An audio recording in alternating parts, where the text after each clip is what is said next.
what no one knows, 2 weeks prior to my last fight, I broke my 4th metacarpal. It's only healing now. Check there. Sure. So I broke it properly, like a proper clean break. And I fought with it because I just didn't say anything. Like, you're the first person publicly who I'm telling. What's happening, guys? Welcome to a new episode of Just the Radio. I got South Africa's most popular boxer, the golden child of South Africa when it comes to boxing, and he's defended his, IBO cruiserweight title 6 times, recently made it over to heavyweight, and in that heavyweight debut, knocked out his opponent in the 4th round. Kevin Lerena, bro, thank you so much for coming through. Okay, thanks, Jess. Thanks for having me. Thanks for that introduction. I'm going to have to pay you for that. I actually rehearsed it about 17 times. No, I'm joking. Yeah, bro, so, let's just get straight into it. That transition from cruiser to heavyweight, I think was an easy step for you because of how much weight you obviously had to cut. You fought at 106 recently, yeah? Yeah, I think I was about 106. And that was just comfortable, me being me. And when I was fighting cruiserweight, I'd begin my weight cuts at that weight. Maybe a bit less, like 104. Yeah. It was madness. I don't know why. And then you fought at the heaviest you could be when you're doing cruiser. Yeah, so I'd obviously do the weight cuts and then do the necessary reload, and then I'd walk into the ring probably about 99, 100. Okay. So it's like reloading about 10 kilograms. Yeah, and what's that cutoff for cruiser? What's the heaviest possible? 90.71. 90. So call it 90.7. Yeah, okay. And obviously then hydrating everything, but now this time you don't even have to do any of that. Now you can just cruise straight into the fight. So basically, going into this fight, my nutrition and everything was based on performance. No weight cutting, literally being the best version of me that I could be on the night. Yeah. So the cruiserweight, always in the back of your mind was the pulling of the 10 kilos, the how am I going to reload. Obviously, I got a good team, good coaches, good boxing coach, good conditioning coach, and nutritionist is sharp. So it's all about putting it back on, and doing it right. But for how long can you do that it becomes an injustice to your performance? Yeah. And did you feel that obviously that natural progression needed to happen? Was it going to be an injustice to your performance, staying at cruiser? I think most definitely. When you're fighting in the B-level competition on the world stage, so nothing against some of the opponents I fought some very good opponents like Dimitri Kucha, Yuri Kalenga, Artur Rahman, who was undefeated. We disposed of them, but the problem is, as you get to the real top, the unification fights, is that taking off and reloading going to do an injustice to your performance? So I said, I think it will. Because I wasn't getting tired in fights, but I definitely felt different to how I felt at heavyweight. Like your legs go quicker when you're pulling a lot of weight and you're dehydrating. You can feel it. You don't have the strength that you have when you're in camp. So like when you're sparring at cruiserweight for a cruiserweight fight, the strength you have in the sparring, you do not take that same strength into the fight with that manipulation of weight.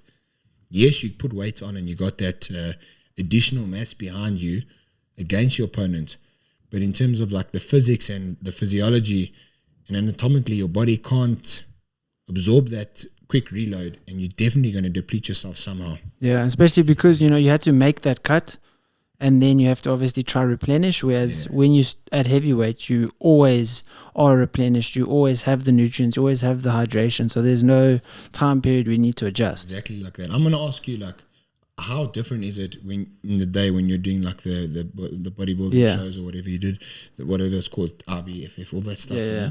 They do a lot of weight cutting, don't they? Do a lot of water dropping and stuff. And obviously you don't have to fight and your brain's not getting smashed in.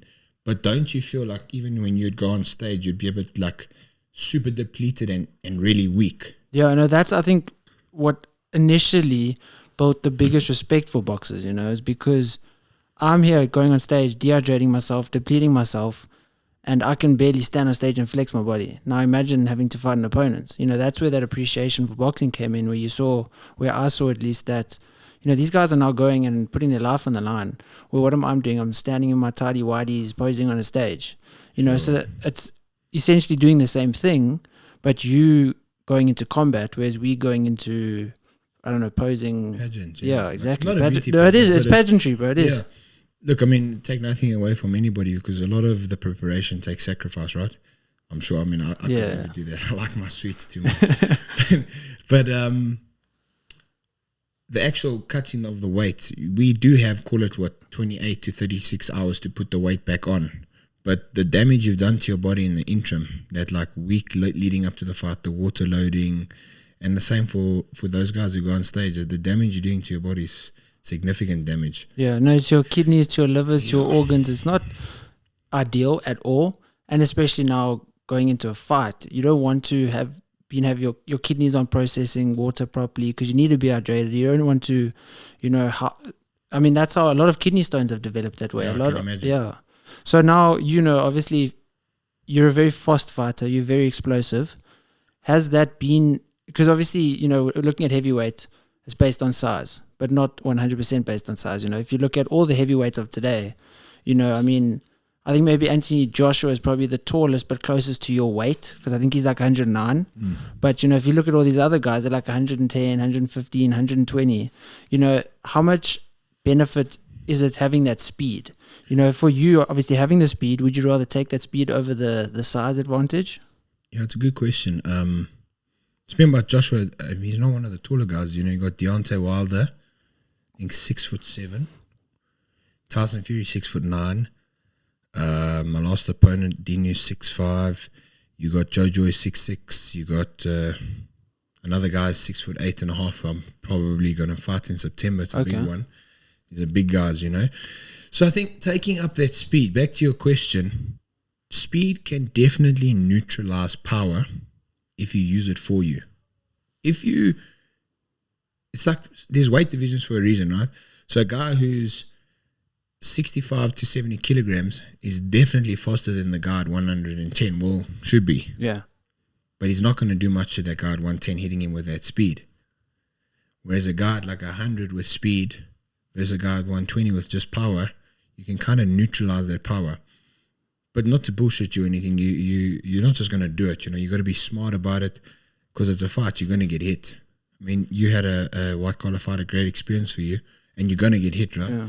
So how do you neutralize that power? You're going to make a guy miss. You're going to take away his strengths, which is power. And some big guys also have boxing ability and ring IQ. So you got to contend with that too. So yes, speed is a big thing. I'll never give away my speed for power. I know the power that I have within me in terms of my weight, so pound for pound power. So maybe I'm not that 130 kilogram guy power, but pound for pound power I'm happy with. I'm moving the correct type of weights to keep my power and speed up. I'm hitting the heavy bag how I need to keep my power up, because essentially hitting that heavy bag builds a lot of power. A lot of people might think like lifting weights builds power. I think to a degree that gives you a bit of strength. But that initial power and explosiveness, that's actually your fast twitch and hitting the bag and doing it right. So I think if you can neutralize a man's power with speed and skills, being a smaller heavyweight, you got a good chance. And that's obviously what you did now with your opponent, because he was a good 10 kilograms heavier than you. Yeah, I think he was about 116, eh? Yeah, roughly, 117 roughly. And to be fair, I call a spade a spade. Bogdan Dinu was a gatekeeper of the heavyweight division. So he's not a world beater. Let me be totally open and honest with you, because I disposed of him and I made him look shit. But that's what you have to do against guys like that. You got to fuck them up and show them there's no place for them in the ring with you. But he's not a Joshua. He's not an Usyk. He's not a Fury. Stature-wise, yes. But skill set and that actual raw power, he's not. But he's a good gatekeeper. So if you look at him, the reason why we chose him was a great fight for me.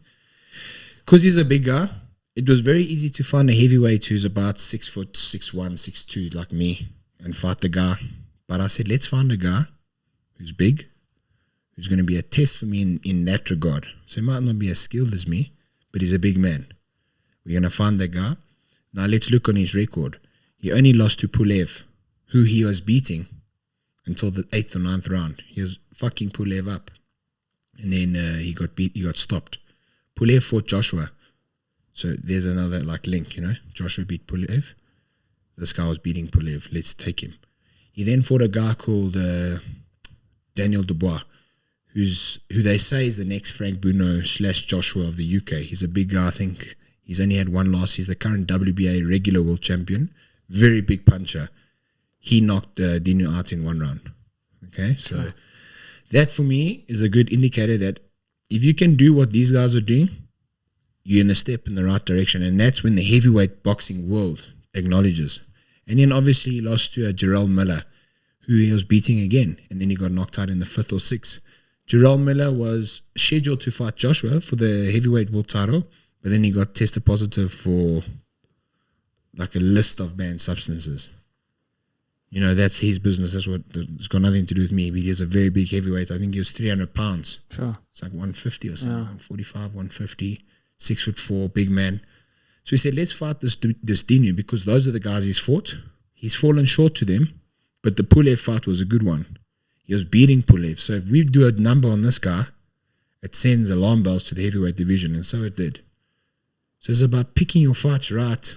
You know, you don't just fight anybody. You don't just fight a guy in the top 200 because it's an easy win. Fight the guy in the top 100, he was in the top 50, that's got a resume that speaks when you beat him. And that's why we chose this guy. And then my next guy, I can't tell you who it is yet, is a big name. All I can say, he's fought in unification heavyweight fights. He's big. He's strong. Can you tell us what top number is? Right now, I think he's in the top 30. 5 years ago, he was in the top 5. Okay. So he's 39 years old now. The heavyweight's not old. Heavyweight's mature. I mean, George Foreman went on and won a world title, I think, over 40. If I'm not mistaken, I think he was 40-something when he won the heavyweight championship of the world. He knocked out... it's not Ali. Someone that he knocked out. I think it was Marco Mora at 40 years old. So, yeah. You know, heavyweights do develop and age a bit slower than the lighter guys. But he's a big name. He's fought Klitschko for the unification. He's fought Dillian White, who just fought Tyson Fury. He went the distance with Dillian White. He went the distance with Vladimir Klitschko. Who else has he gone the distance with? Alexander Povetkin for the WBC belt. So now he's going to fight me. Well, he's accepted the fight. We just got to figure out where, when, and how.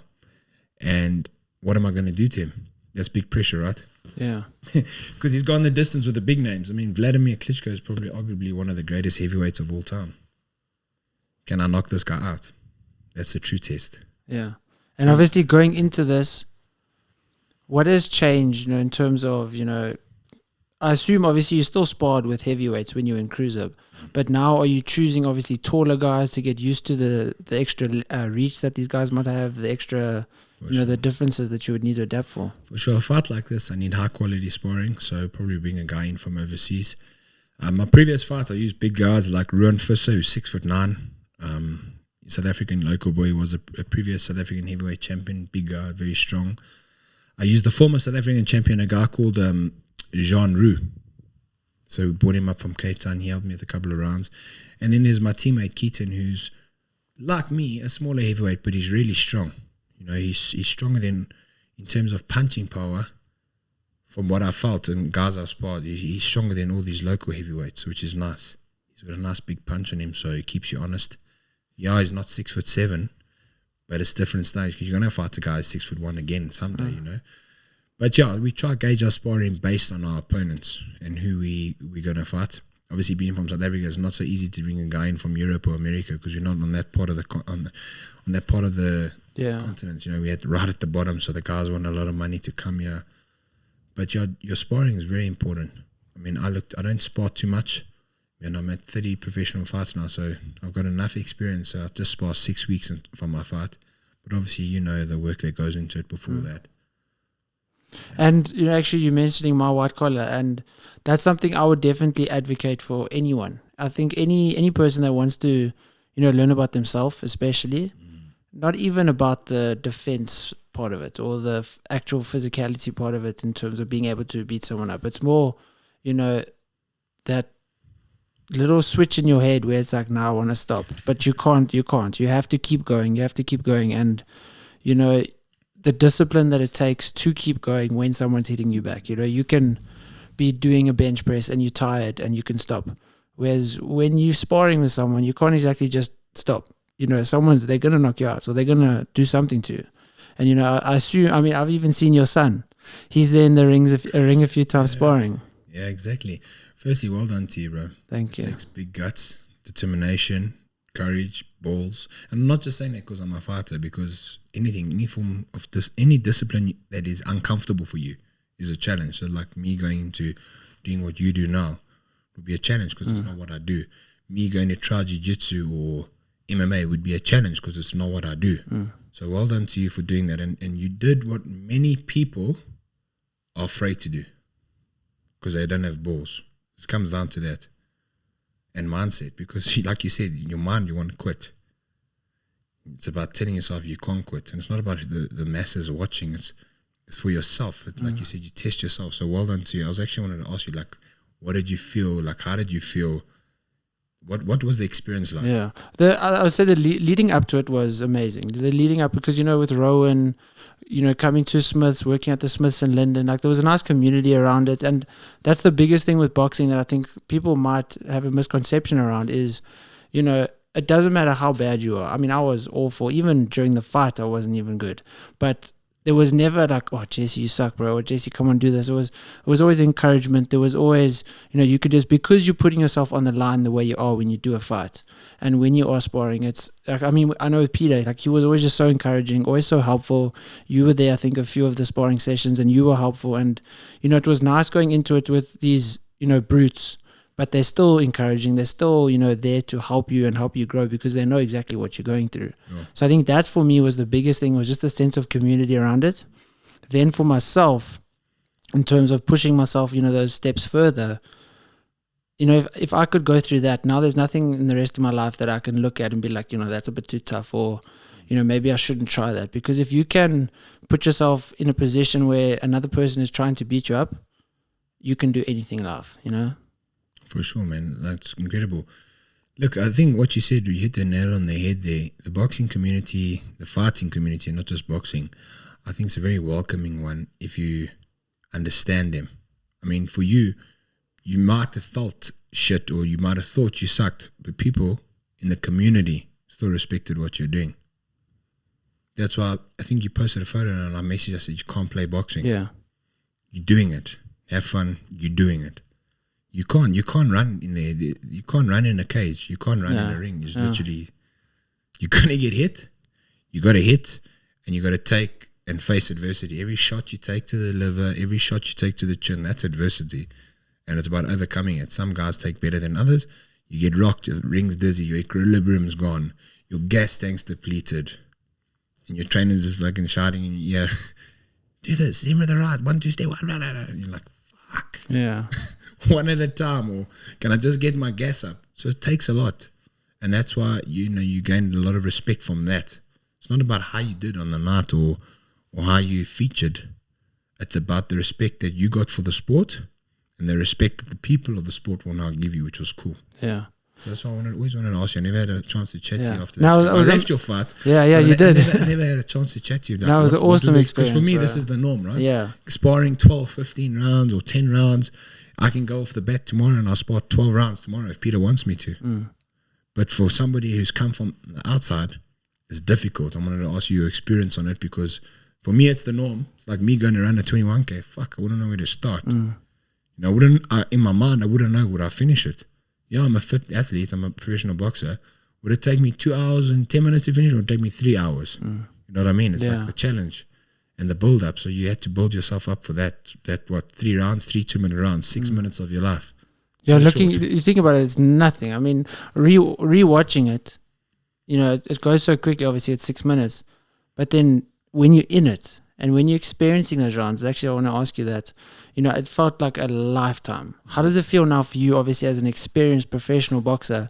Those 12, obviously, I mean, you try and knock everyone out before you get to the 12th round, but, those 3 minutes, how long does it feel, as a professional? And obviously, has it got easier as time goes on? For sure.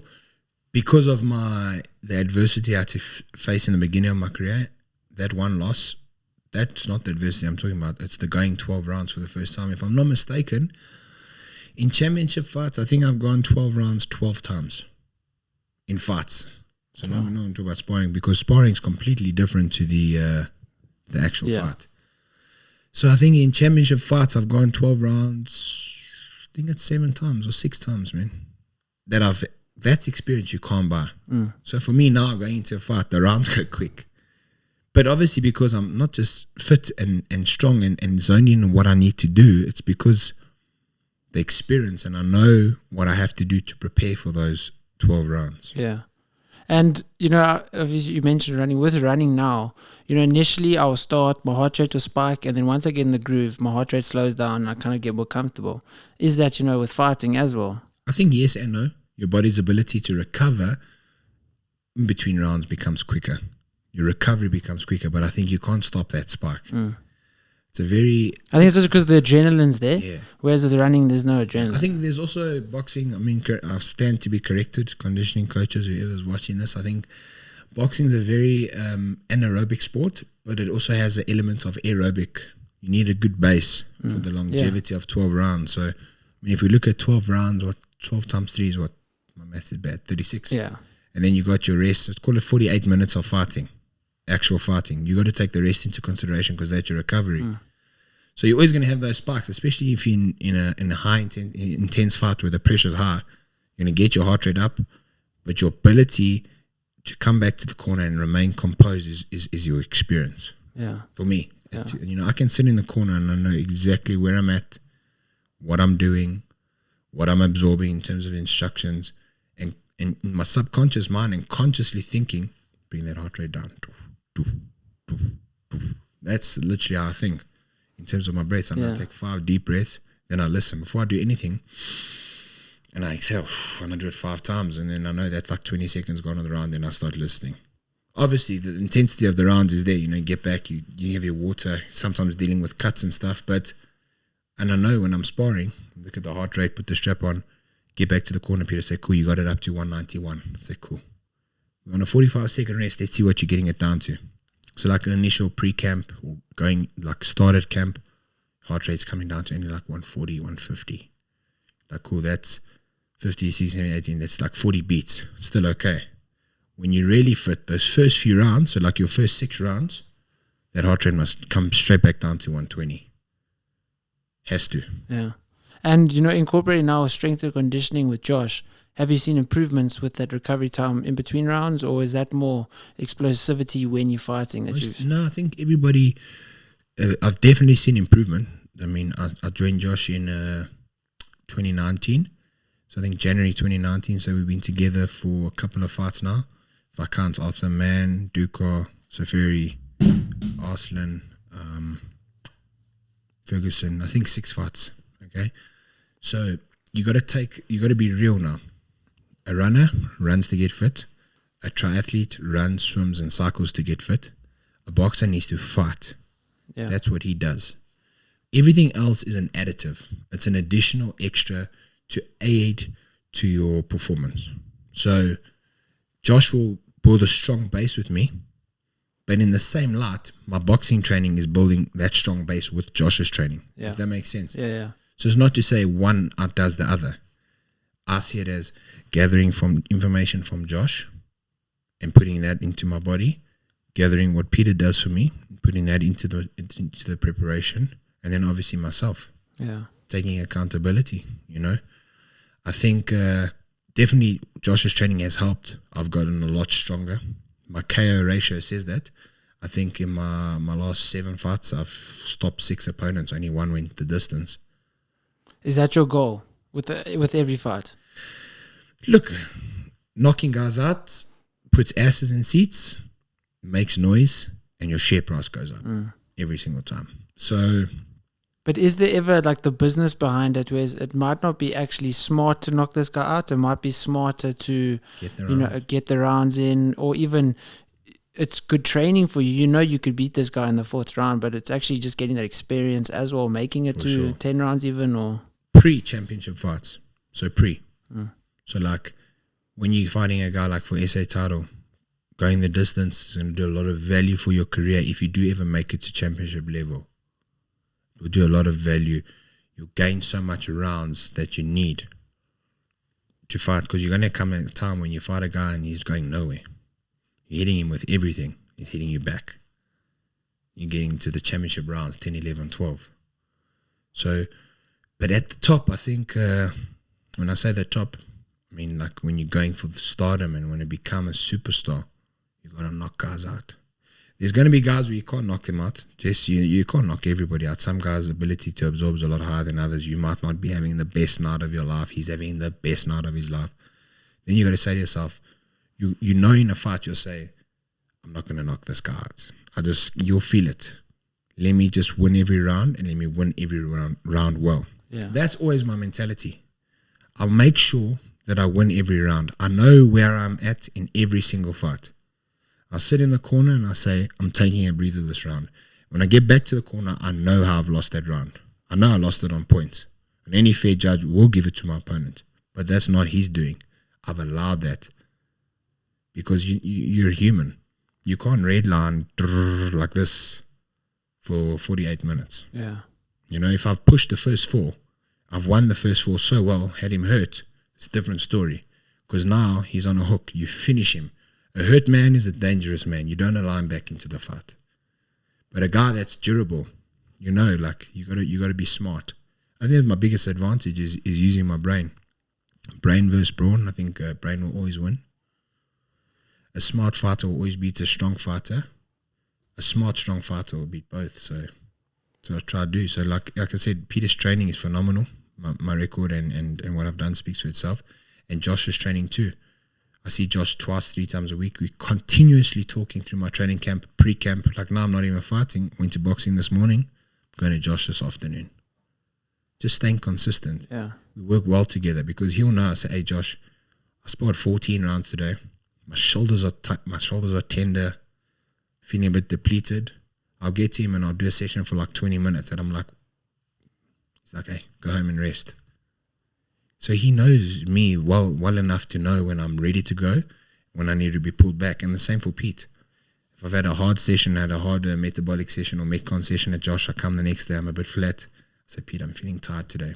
He knows, like, don't give this guy 2 hours of bad work. Let's do an hour and 20. Give me your best. Go home and rest.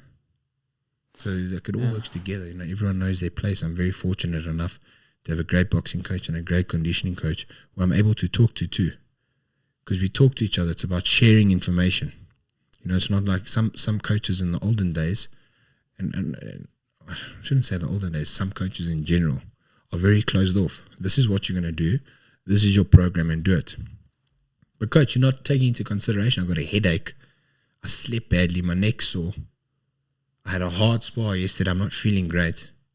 You know, so it's like being able to talk to your coach. And I think with what you're doing is, you can maybe correct me if I'm wrong. If you're not feeling great and like mentally, and I'm not talking about that mental, you know, like for me to get to go do my road work, it's a struggle, man. I'm a big oak. For me to run, I do 6 to 8Ks, sometimes 10Ks. It's not hard in the sense of like... It's strenuous because your joints and everything takes strain. Yeah. Guy, and I'm not going to run 4 minutes 30 okay. If I'm running 5 minutes 10 seconds okay, I'm so happy. I'm moving. Yeah. You know what I mean?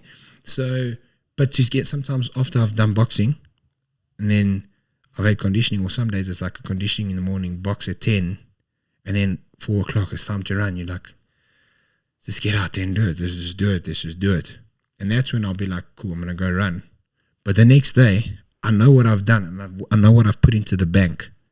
I know what I've deposited into the bank to go into training on Tuesday, because now I'm sparring, right? And let's say I spar 10 rounds, and I've done my hardest sparring, 10 4-minute rounds, 30-second rest or 45-second rest, and that's a hard session on a nervous system, physically, emotionally. I'm not going to conditioning that evening. What's up, Josh? This is what I did today. Can we maybe do tomorrow? What do you think? Yeah. What's up, Boyke? Sounds good to me. Get some rest. Check you tomorrow morning. That's a coach. Yeah. You know, same for Peter. That's a coach. And I think that continuously talking. Yeah, and this comes with experience, because it's not Josh or even you saying, "Oh, I'm just being soft. I need to do this." It's being smart, and it's working smart, not just working hard. Because then let's say you did end up going to Josh, then you set yourself back. Your nervous system took an even bigger shock. Then you become sick. Then you set yourself back. So obviously, with experience, with learning your body, and with working with the team, then you do learn how to adapt and what not to do and what to do. Yeah, 10 years of being a professional, or going 11 now, you know exactly what your body's doing. You know when you're on and you know when you're off. And yeah, it's not a case of that old school mentality, oh, you soft. No, I'm not soft. I fucking fight for a living. Yeah. I'm not soft.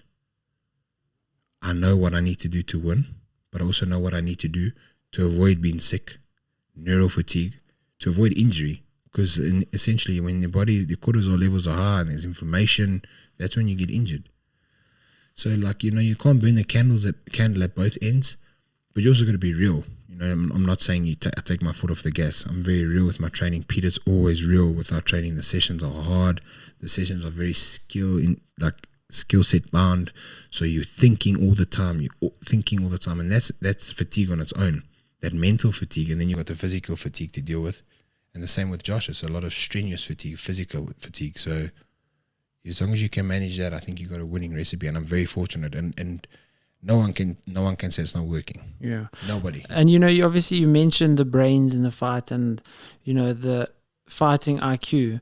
Obviously you're a smart guy, so obviously you can react in correct ways in certain stressful situations. But how have you learned to improve fighting IQ? Is that through more sparring, or is it through maybe watching videos, or is it through discussions with Pete, or how do you build that IQ?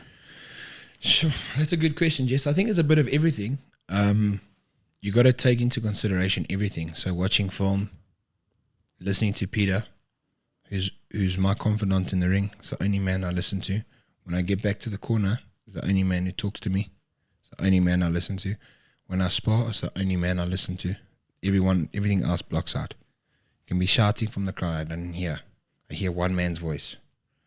So I think you develop like that because you learn one man's voice, one man's style, watching film of other great fighters and taking a little bit of something out of everyone. Like, look at the greats. And for me, some of my favorite fighters, Floyd Mayweather, Canelo, Tyson, Evander Holyfield, Tommy Gunn Morrison, and watching them, learning what they do, and take a bit of something out of everyone and then applying it. Ring IQ is hard. A boxing brain is just hard. You don't just get it overnight. So it's built with time. If you put time into the sport, invest into the sport, a lot of natural ability does need to come with it. Some things you can do naturally a lot easier than another person. But I think most importantly is being a student and continuously staying a student. I think the minute you think, or for me, the minute I think I know it all, I just put my gloves on the wall and walk away from the sport. That's when you'll get humbled as well. The moment you think that you know everything. Man. Like I'm continuously learning. Yeah, like we've done what I could at cruiserweight locally, bashed everyone over. There's no one here left for me in this country. We're on the world stage, 7-time cruiserweight world champion, gone up to heavyweight, won by knockout. Well, guess what? That's all over. I'm no longer a world champion, right? Somebody said to me, the 7-time world champion. I said, former. I was a world champion, not anymore. I need to become a world champion again. And that's the fire. Someone said to me in the gym the other day, what you doing here, Kev? You're not fighting. I said, I got to become a champion again, right? He looked at me, he started laughing. I said, just a contender now. Yeah. Back in the gym because I think that's just some people's mentality is wrong. Even just that question of, Kev, what are you doing here? Yeah. I think that's what separates you from an everyday person, Sure. The everyday person would be like, Kev, what are you doing here? But the champion would be like, I understand why Kev's here. Yeah. Obviously it's the guys always make a joke, and they'll be like, when you're fighting again, Kev, so let's say, for example, I'll say November, they'll be like, cool, we'll see you in August. Because I'll still train, but I used to step away and stuff and just do me. But I've got that hunger and desire inside of me again. That fire is well alight because I've walked away from the cruiserweight division and I have one more goal, and that's to become the heavyweight champion of the world. Get in a heavyweight championship fight. That alone hasn't been done since Corey Sanders in 2000. 22 years, fast forward that. South Africa's, there hasn't been a South African in the heavyweight top 20 since Corey Sanders. 22 years on, it's history. Yeah. So, okay, what are you doing here? I said, I got to become a world champion again. I have to. So is that your why? Most definitely. Obviously, there's other things to Yeah. the why. There's, your personal stuff and what I do and family and my children. But yeah, man, I can't, I'm an obsessed person that's goal-driven, the same as you. You want change. And change for me was changing the division, right? So I need to become a world champion again. I need to get into a heavyweight championship fight. WBA Intercontinental is a big fight. It puts you in the top 10 in the ratings, puts you number I don't know, in the world, it's probably like 12 now, I think. But that's irrelevant because I was an RBO Cruiserweight World Champion. I gave that all up. I did. I relinquished those belts as a champion because I wanted to fight heavyweight. I had to fight heavyweight, and it's another goal for me. So my career was never becoming stagnant, but I was becoming, like complacent. Complacent. I've always worked hard. Yeah, of course. But just what's next? Yeah. Now it's get on the phone to Pete. Hey, did he accept the fight? Not yet. I got a message. Hey, guess what? He accepted the fight. Fucking game on. That man signed. That man is for unification fights. That big man is going to fight me now. And is there a date? Semi-date? We're looking August, September. Probably end August or early September. And then another outing in December because Supersport have requested. They said they need me out 3 times this year. So we just got to try to navigate. And these fights are more important than the heavyweight championship of the world fight. I'll tell you why. Because if these fights don't go how you need them to go, you're not going to get there. Yeah. So I look no further than this fight. It's a big fight for me. But, we spoke about the why. This is I felt proud in myself when I said that comment. I was like, because I'm not a champion anymore. I'm just a contender. Nobody anymore. Over here in the boxing world, they recognize, people know exactly who you are. Joshua's team is reaching out. Please, will you come be our chief sparring partner for Usyk? Yeah, I'll come. How much are you going to pay me? X. This is what me and Peter want. Y. And the reason being because I want to see myself against you. I'm going to come rumble you. How is that, navigating that is, I see you as a rival. I don't see you as someone that you can use for your training. Yeah. And they know that well. Their team set it straight. Your style is suited. You're strong. You're explosive. So there's 2 chains of thought here. Am I going to go there because I'm going to go for £10,000 a week and be Joshua's chief sparring partner? Or am I going to go to the UK and match myself against arguably of our generation, one of the best heavyweights all round? I'm not talking about, yes, he lost to Ruiz and his last fight, he lost, right, to Usyk. But what he's done and how he's revolutionized the sport's massive. And he's a great ambassador for the sport. So to go there and match, am I on par with him? Am I off par? Or am I better than him? That's where I want to go. Yeah. You did mention, obviously, 39, 40-year-old not being old for a heavyweight, but what's your timeline? Have you set yourself, I assume, obviously, you have certain deadlines? Just when I start losing that spring, that edge that I know that I got on a lot of my foes, when I start losing that, and that might be in 4 years, might be in 5 years, might be in 10 years. I think I started boxing late, right? So I only turned professional at 19. But prior to that, I was only with Peter for 6 or 7 months. You can't count that I was hitting the boxing bag in the gym as a 17-year-old boy. That doesn't count. Started the sport really late. Really late. Turned pro quickly. Had victories, had a loss. Stumbled along the way, and we've got to where we've got. Look at a guy like Deontay Wilder. I mean, I'm sure you know him. Started boxing at 20 years old.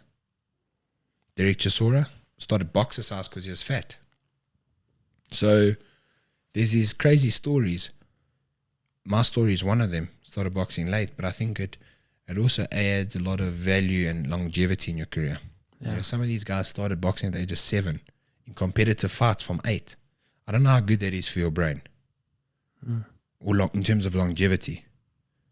Science says it's not good. Yeah. A guy like Floyd Mayweather is different. Arguably one of the greatest defensive fighters of all time. Look at ignore his exhibitions. I think he fought Conor McGregor at the age of 40. Yeah. I think and that's old, man, for a lighter weight division. And yes, he didn't look the Floyd of 10 years ago, but he still managed to do the job against a man in his prime. A very strong man. So I think maybe 4 or 5 years, I know what I want to achieve in those 4 years, but who knows what the future holds. If I'm only having 3 fights a year and winning well, we go until we can't go anymore. Yeah. What I don't ever want to become is a journeyman. I'll never step into the ring for a payday. I've told you this before. Never. There's other ways to make money. I'll never step into the ring for a payday, because then I'm selling and losing all my soul and what I've worked for in terms of a legacy, and throwing it away because I need to make a quick buck. No ways. Yeah. I see. You were a Cares boy, right? Yeah. Yeah. So your son's at Caps? Yeah, he was. So my ex-wife relocated to Cape Town. So the kids are up and down between me and her. He goes to school down there. Okay. But I probably want to bring him back for Cares. He was at Caps for a bit, and I'll probably bring him back for Cares. But yeah, he's living down there at the moment, so they commute between me and her. Okay. They're with me with the school holidays and stuff. But yeah, I was fortunate enough to go to a good school, good government school. Yeah. How much of that, that all boys school, that, the discipline, the structure, the brotherhood of it, took you into, enjoying boxing? Or was it more just your intrinsic drive, your desire for, something super competitive and physical? Or do you think obviously the schooling did have a play in it? For sure, it made me against certain values, and we know now, school doesn't make who you are after school. Yeah. I mean, there's a lot of guys who've excelled at school, and after school they amounted to nothing, and then some guys who are just very average who went on to be great. But I think if you take a little bit of something out of everything, Cares is a phenomenal institution. You learn a lot of discipline. You're surrounded by competitive guys most of the time. Who are your mates, but who want to outdo you. So you get that competitive drive.